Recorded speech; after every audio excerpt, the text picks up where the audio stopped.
तो हाय बच्चों, जैसा कि आपको सबको पता है कि हमने इतने दिन से हम प्लानिंग कर रहे हैं।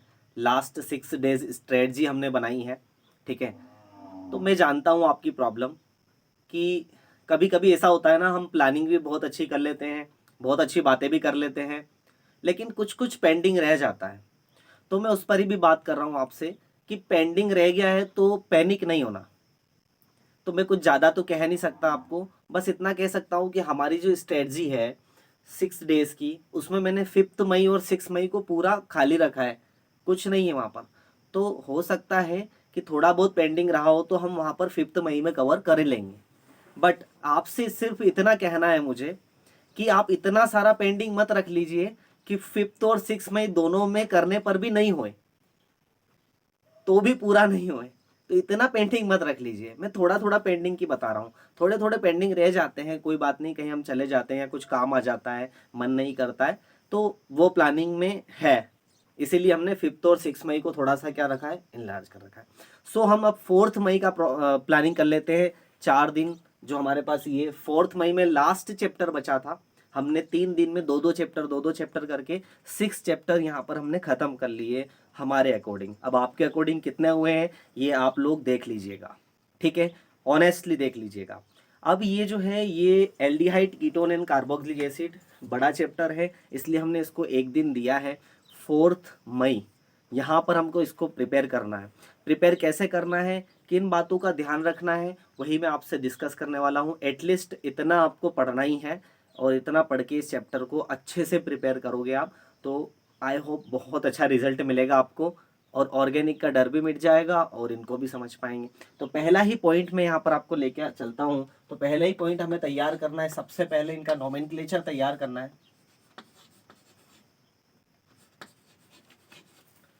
नोमेनक्लेचर जो है IUPAC एल्डिहाइड कीटोन और कार्बोक्सिलिक एसिड तीनों के लिए दे रखा है। सिंपल से बेसिक जो होमोलोगस सीरीज है उसको पहले तैयार करें, है ना। होमोलोगस सीरीज को पहले तैयार करें, फिर थोड़े से वेरिएशन वाले या कुछ सब्स्टिट्यूएंट वाले, है ना, बेंजीन, डेरिवेटिव्स ऑफ बेंजीन वाले, उनको भी थोड़ा कुछ तैयार करें। वहां से आप प्रीवियस ईयर क्वेश्चन से हेल्प ले सकते हैं, ठीक है, एक्सरसाइज इंटेक्स से, उसके लिए आप हेल्प ले सकते हैं। जैसे ही कंसेप्ट को पढ़े आप उसको डायरेक्ट क्वेश्चंस लगाएं, ठीक है, ताकि वो अच्छे से वर्ल्ड बिल्ड अप होगा और आप में कॉन्फिडेंस बढ़ेगा। तो पहली बात तो हो गई नोमेनक्लेचर की। सेकेंड बात हम करते हैं यहाँ पर इस चैप्टर में, वो मैं कहता हूँ आपको एसिडिक स्ट्रेंथ की। और एसिडिक स्ट्रेंथ जो है बच्चों, वो एसिडिक स्ट्रेंथ आपको कार्बोक्सिलिक एसिड में देखनी है। कहाँ पर जाके देखेंगे आप, कार्बोक्सिलिक एसिड में। और इसमें एक पी के वैल्यूज, वैसे मैंने ऑर्गेनिक वाले एक वीडियो में, आप ऑर्गेनिक वाला जाके देख सकते हैं, वहां पर आपको और क्लियर हो जाएगा कि पीके वैल्यूज में ऑर्डर किस तरह से, और ऑर्डर में क्या ध्यान रखना है। इसके लिए मैंने how to write in a chemistry paper, उसमें भी आपको दे रखा है कि किस तरह से केमिस्ट्री पेपर को देकर जाके वो भी देख लेना आप लोग, ताकि आपको पूरा का पूरा कंसेप्ट इसका क्या हो जाए, समझ में आ जाए। तो यहाँ पर पीके वैल्यूज, एसिडिक स्ट्रेंथ अच्छे से तैयार करना बहुत इंपॉर्टेंट है, क्योंकि रीजनिंग क्वेश्चन में भी आ सकता है, कंपैरिजन करवा के, और ऑर्डर वाइज भी आता है क्वेश्चंस, ठीक है। तो सेकंड पॉइंट आप यहाँ से तैयार कीजिएगा। थर्ड पॉइंट जहां पर आएगा, ये आएगा आपका प्रिपरेशंस। तो जनरली प्रिपरेशन किसकी तैयार करें, एल्डिहाइड की तैयार करें और कीटोन की तैयार करें, और एक बेंजल्डिहाइड की कर लीजिएगा। कि कैसे एल्डिहाइड बनाया जाता है, किस किस से एल्डिहाइड बनता है, जैसे एल्कोहल से एल्डिहाइड बनता है, एल्कोहल से कीटोन बनता है ना, बेंजल्डिहाइड किससे बनता है।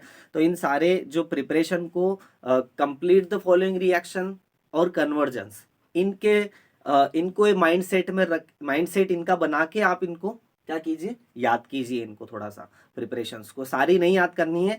कहाँ से अप्रोचिंग करेंगे आप, previous year question, sample paper से, है ना, इंटेक्स से बेसिकली, वहाँ से आप अप्रोच करके उनको पॉइंट कीजिए और उनको उनके बारे में पढ़िए कि यहाँ पर वाकई में लॉजिक क्या लग रहा है, किस तरह से कन्वर्ट हो रहे हैं, कौन सा रीएजेंट लग रहा है जो कन्वर्ट करता है, क्या कन्वर्ट करता है, ठीक है। इतना यहाँ पर किया हमने। चौथी जो बात यहाँ पर आती है वो आती है फिजिकल प्रॉपर्टी की। फिजिकल प्रॉपर्टीज में बॉइलिंग पॉइंट और सोल्यूबिलिटी, ये मैं बता चुका हूँ, लेकिन एक बार और बता रहा हूँ। बॉइलिंग पॉइंट और सोल्यूबिलिटी विद इन 10 मिनट का कंसेप्ट है, ओनली 10 मिनट लगेंगे आपको एक एक इसका माइंड मैप बनाने में कि अच्छा इस तरह से बॉइलिंग पॉइंट किसका ज़्यादा होता है, सिमिलर मॉलिक्यूलर मासेस वाले कंपाउंड्स में किसका ज़्यादा होता है किसका कम होता है, विद इन 10 मिनट्स। और उसको अप्लाई करना है। 4-5 क्वेश्चन आपको इंटेक्स में भी दे रखे हैं, उन पर भी अप्लाई करके आप अपने आप को, अपने नॉलेज को बढ़ाकर एक क्लैरिटी ला सकते हैं बॉइलिंग पॉइंट और सॉल्युबिलिटी के केस में। यहाँ पर, यहाँ तक आपने कर लिया। पांचवा जो है यहाँ पर वो केमिकल प्रॉपर्टीज से है। काफ़ी सारी केमिकल प्रॉपर्टीज है, लेकिन मैं कहूँगा कि न्यूक्लियोफिलिक एडिशन रिएक्शन और उसमें से जो रीजनिंग टाइप क्वेश्चन बन सकते हैं वो रीजनिंग टाइप क्वेश्चंस आप कीजिए। न्यूक्लियोफिलिक एडिशन रिएक्शंस को देखिए किस तरह से वहाँ पर कन्वर्ट हो रहा है, क्या रीजंस लग रहे हैं स्टेरिकली, इलेक्ट्रॉनिकली, तो स्पेशली उस केस में भी, और रिएक्टिविटी के केस में भी क्वेश्चंस यहाँ से आते हैं। रिएक्टिविटी बेस्ड क्वेश्चन भी यहाँ से आते हैं, देख लीजिएगा यहाँ पर 5th पॉइंट। और लास्ट पॉइंट जो मैं आपको कहूँगा वो है यहाँ पर आपकी नेम रिएक्शंस। तो जितने भी नेम रिएक्शन है उनको अच्छे से आप कर लीजिए। नेम रिएक्शन का एक माइंड सेट बना लीजिए कि अच्छा ये नेम रिएक्शन है, डीकार्बोक्सिलेशन है ना। इस तरह से डीकार्बोक्सिलेशन में ऐसा होता है। एक्चुअली होता क्या है ना बच्चों, आपने अगर थोड़ा सा भी इस पर ध्यान दे दिया है ना, तो आपको पूरा याद रखने की जरूरत नहीं है। जैसे एग्जाम्पल लेके हम डीकार्बोक्सिलेशन, डीकार्बोक्सिलेशन में आपने देख लिया कि अच्छा कार्बन डाइऑक्साइड रिमूव हो रही है और एसिड की रिएक्शन है, तो आपको ये पॉइंट क्लिक हो जाएगा। और जब भी वो कंप्लीट द फॉलोइंग रिएक्शन आएगी ना, तो उसमें क्या है, रिएक्टेंट तो दे रखा है, रिएजेंट भी दे रखा है, तो रिएक्टेंट रिएजेंट देके आपको यदि प्रोडक्ट बनाना होगा तो आपको क्लिक हो जाएगा, माइंड आपका सिग्नल कर देगा आपको कि अच्छा ये डीकार्बोक्सिलेशन और प्रोडक्ट क्या बनेगा, हमारा कार्बन डाइऑक्साइड बनेगा और जो भी बनने वाला है वो बनेगा।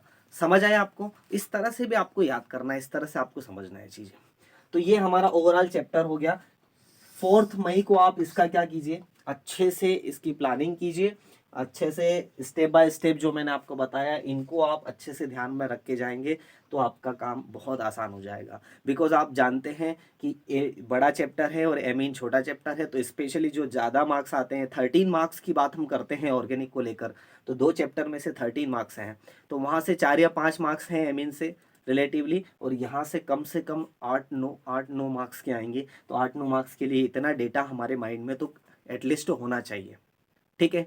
तो इतना प्लीज़ आप इतना कीजिए, आपको बहुत फ़ायदा मिलेगा। और अगर इससे फ़ायदा मिला है तो आप इसको शेयर कीजिए, लाइक कीजिए, कमेंट कीजिए, कुछ प्रॉब्लम हो तो क्वेश्चंस पूछिए मुझसे, मैं आपको। लास्ट में एक सबसे अच्छी बड़ी बात वो मैं आपको बता रहा हूँ कि अपने आप में विश्वास को डेवलप कीजिए ना, मतलब कि बिलीव कीजिए अपने आप पर।